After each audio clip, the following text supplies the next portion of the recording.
Hi. Material issued to production is the fastest activity in simpliRP. Earlier we saw, AGRN number 87 has been created for customer material, for 50 quantity. We will now issue this material to production.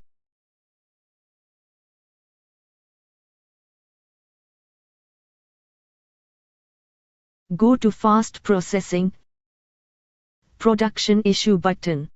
Just select the customer order.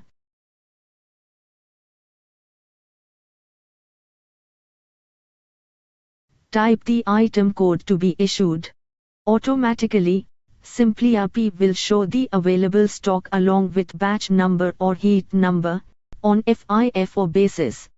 Just enter the machine number to which you are issuing the item, quantity to be issued and remarks, if any. That's all. A material issue voucher is created in seconds.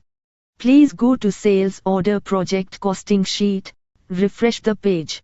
The MIV number 60 is already appearing.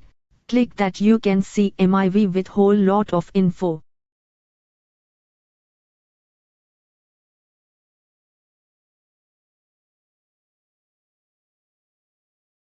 Since the stock has been issued, if you check the stock, it will be reduced to 0 now. simpliRP is the easiest way to manage your productions. Thank you.